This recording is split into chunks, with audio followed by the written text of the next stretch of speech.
Lyre of the Lion by TheNightNinja2. Chapter 13. Aslan. Mirabel only stopped when she realized that Lucy hadn't followed her, but since she was this far, she kept going. Finding the path Aslan had taken and looked up to see him waiting for her and Antonio. She set Antonio down and both of them ran to the lion, laughing as the two embraced him. "Welcome back, little one, and welcome, young Antonio. You have your mother's exuberance," chuckled Aslan. Mirabel buried her face into Aslan's mane. "What troubles you, little one?" asked Aslan. "I want to tell you, and I know you already know, but I do not want Antonio to know. He is so young, and I don't want him worrying about me," whispered Mirabel. Aslan looked thoughtful for a moment before breathing over the meadow, and lots of daisies sprang up. A squirrel chittered, and soon it was in a long game of hide-and-seek amongst the grass and flowers with the small child. "There now, he is preoccupied with play. Now, little one, tell me what is wrong?" asked Aslan, lying down so Mirabel could lean against him. "I feel like I've changed too much. I don't know who I am anymore, and if I've even been doing the right thing in Encanto. I don't know if I've been too hostile to Abuela or not enough. And worse, I don't know if I even belong there anymore," said Mirabel.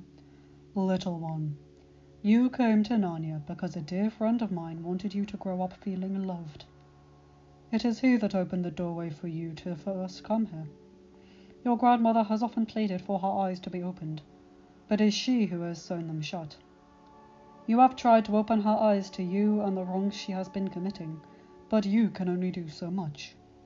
My friend is so proud of the young woman you have become, and has every intent to thank the other Pevensies for taking you into their hearts once he is able to meet them," said Aslan. "I'm scared of what Encanto has caused me to become," said Mirabel. "You are afraid of being a loving mother and supportive sister?" asked Aslan. "No, it's not that. I'm afraid of how quick I am to draw my blade or bow on those who may or may not deserve it. I don't know Encanto's Mirabel from Narnia's Mirabel," she said. "Does there need to be a difference? Must you be one in one place and someone else in another?" asked Aslan. "That's just it. I want to be just myself, but I don't know who that is anymore," said Mirabel. "Little one, no one, not even I, can tell you who you are meant to be or who you are. That is for you to find out for yourself. And who you wish to be moment to moment, in Narnia or Encanto, is for you to determine. But you have achieved more and have grown more than my dear friend ever hoped for you. You have borne the crown of Narnia's princess well, daughter of magic," said Aslan. "What do you mean by that last sentence?" asked Mirabel. "All in good time, little one. But for now, let us see where the others have gotten off to, and why they did not follow their sister when the two of you clearly saw me," said Aslan. "By the time I realized that Lucy was not behind me, I was too far ahead to turn back," said Mirabel. "Their resistance to believe I was there should never be a hindrance to you coming to me, little one," said Aslan. "Am I making the right choice in rejecting Mariano? If he were the same physical age as me, I'd be saying yes in a heartbeat. But am I making too big a deal out of the age difference?" asked Mirabel. "That is for you to decide for yourself, little one," said Aslan, nuzzling her. They got up and Mirabel called Antonio, who came racing over. Both of them got onto Aslan's back, and the lion listened as the young child talked excitedly about the stories Mirabel had told him growing up, and the new squirrel friend he had made. They waited amongst the trees, Antonio happily joining their dance, and a young willow danced with him. Mirabel watched while leaning against Aslan. "Lucy will be joining us shortly," said Aslan. "Aslan, will I be needed on the front lines of the battle, or will I be in my usual spot, playing my lyre on a hill?" asked Mirabel. "When the time comes, you will know where you are needed most," said Aslan. Mirabel could tell there was a deeper meaning to the answer, beyond the question she had asked. But now was not the time to dwell on it, because Lucy had just arrived. "Lou, why didn't you follow me?" asked Mirabel. I wanted the others to come too. They never believe me about these things, so I do not know why I bothered. They never believe anything until it's staring them in the face, said Lucy. I'm going to get Antonio before the Birches decide he's too cute for them not to steal, said Mirabel, half joking. She stood up and left her sister and Aslan to talk. Come on, Antonio. It is very late and there are things that need to be done, said Mirabel. Ah, but I was having fun, whined Antonio. The birch and willow trees appeared as if they were pouting. Mirabel had never been good at tree communication. They were Lucy's friends, without whom Mirabel had felt little connection to. Perhaps when all is done, I will let the Dryads have you for a day under the supervision of your Aunt Lucy. No more, said Mirabel. Aslan was waiting for them as Lucy went to wake everyone. She was surprised at how quickly Mariano woke up and believed her. Peter was trying to be rational, and Susan was being a bitch about everything. You all didn't believe her earlier when she was correct. Mirabel hasn't returned, and we all know she would scare the shit out of, or likely outright kill, any fool who tried to capture her or Antonio. Given the evidence, and the fact that Aslan is a very powerful being, from what I have gathered, haven't we better do what we are told, and have faith? Asked Mariano. Lucy beamed. I suppose, when you put it that way, said Peter. Come now, it is best not to keep a being as old as time waiting. Lead on, Lucy, though I think I see a bit of a shadow in the spot you are pointing, said Mariano. Mirabel and Antonio are riding him. Surely you can at least see them, said Lucy. If our sister and nephew were floating in mid-air, I think I'd be inclined to believe you more, muttered Susan. Enough of that, Your Majesty. In my experience, rationality and logic are absolutely meaningless when it comes to matters of magic.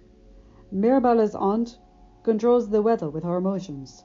Her cousin can turn into other people. Her sister makes plants grow with a wave of her hand, and the other can lift buildings with one hand. Does any of that seem logical or probable to you? And I wager Aslan is more powerful than all of them.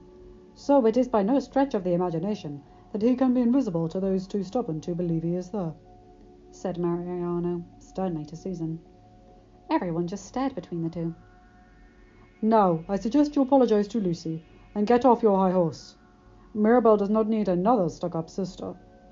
The fact that she clearly loves all four of you more than her biological family should be an indication that you are better than that. Do not prove her love is in the wrong people, said Mariano, before bowing to Lucy and waiting for her to continue on. There was definitely something moving ahead of them, and he thought he saw Mirabel's grin. Thank you for standing up for me. Mirabel was right to choose you to be her best friend, said Lucy quietly to Mariano. I have seen what happens to a family who lets petty issues divide them, and stubborn elders who think their age means they can't make mistakes. I refuse to let Mirabel suffer having the only one with any sense again, said Mariano. He suddenly stopped. Clear as the moon in front of them was a massive lion with two people on its back. Lucy, you said he was a great lion, and I assumed you meant in power. But I didn't realize you were also referring to how massive he is, muttered Mariano. You can see him? Asked Lucy. Yes, but it looks like he's waiting for us, so let's keep going, said Mariano. Peter walked beside Mariano as Susan apologized to Lucy. I don't know whether to thank you or hate you for how you spoke to Susan, muttered Peter to the older man. It needed to be said, and Lucy looked on the verge of tears. I can't stand seeing family members hurt each other, and this time I am not powerless to stop it. I've seen Mirabel bottle up her emotions when I can tell she wants to climb high and scream, but doesn't for fear of hurting Dolores. I've seen her keep back tears when her grandmother is shoving her to the side, but Mirabel doesn't let them out in front of people. She has tried to in the past, to have a relationship with her eldest sister, but to no avail. Mirabel gave up. I am so glad she managed to worm her way back into Luisa's life, but her hope of Isabella being the big sister she needs is gone, said Mariano.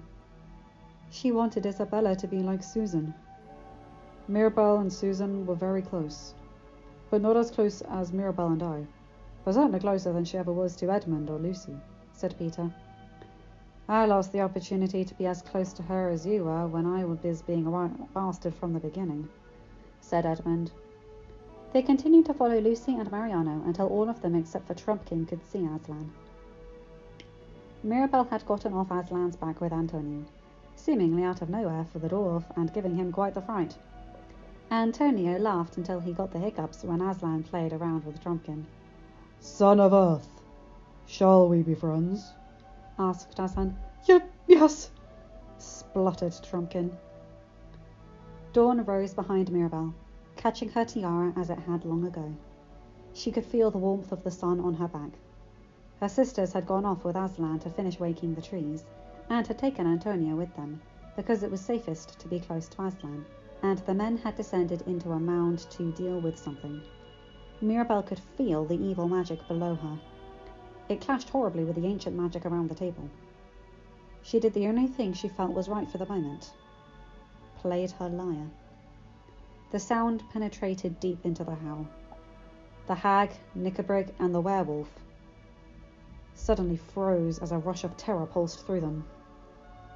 The drum beats in their heads, the toll of the bells, all magnified tenfold by the deep magic still surrounding the table. Mirabel had never played here, and had never witnessed the magic of the lyre crossing with the deep magic. Magic herself is displeased, whimpered the hag. It is the sound of the lion's lyre. She has come, said Truffle Hunter. No, not her. Not the son who walks the earth, cried the werewolf. In their moment of panic, they were killed, and Knickerbrick was bound to a stone to be tried for treason. He did not resist, for he was frozen in terror. Peter, Edmund, and Trumpkin's arrival saw an even wider grin appear on Truffle Hunter's face. Is Hope herself still outside? Asked the Badger. If you're referring to Mirabel, then yes, said Edmund. No one in the enemy camp could explain the feeling of impending doom that suddenly graced them all. Nor could they explain the woman on the other side of the battlefield, seemingly made of fire, glaring at all of them with a hatred unseen in Narnia since the days of the White Witch. When the sun had risen above her, Mirabel walked into the howl, lighting a torch to see her way. Mariano was waiting for her to show him the way to the main chamber. He found himself staring at the carvings on the wall until Mirabel pulled him along. She looked at the meagre rations and soon had a fire going for bear soup. No one realized she kept firewood in those enormous pockets of her cloak, or even a pot she had taken from the treasure room of Cair Paravel before they left, bowls as well, and golden spoons. With a much better tasting meal, and their hopes renewed, it was time to plan for the battle ahead. End of chapter. Hi guys, hope you enjoyed that one. Okay, I'm loving this, and also, for the majority of this chapter, I'm actually recording from my hotel room in Disneyland Paris. So I'm very, very happy right now. I'm actually wearing this cape/cloak thing with a hood that is so flipping comfortable. Let me tell you, it's got a nice weight to it, which adds to that comfort. And I'm actually waiting to see Lion King, Rhythms of the Pride Lands on stage. And apparently there's a Valentine's Day ball thing going on tonight. So if that's true, I'm going to a royal ball in Disneyland. I mean... Anyway, you guys know the drill. Like, comment and subscribe and hit that bell to get notified whenever I upload a new video. Have a good day, night, or whatever time zone you're in. Bye my guys, gals and non-bino pals. I'll see you in another video. Take care.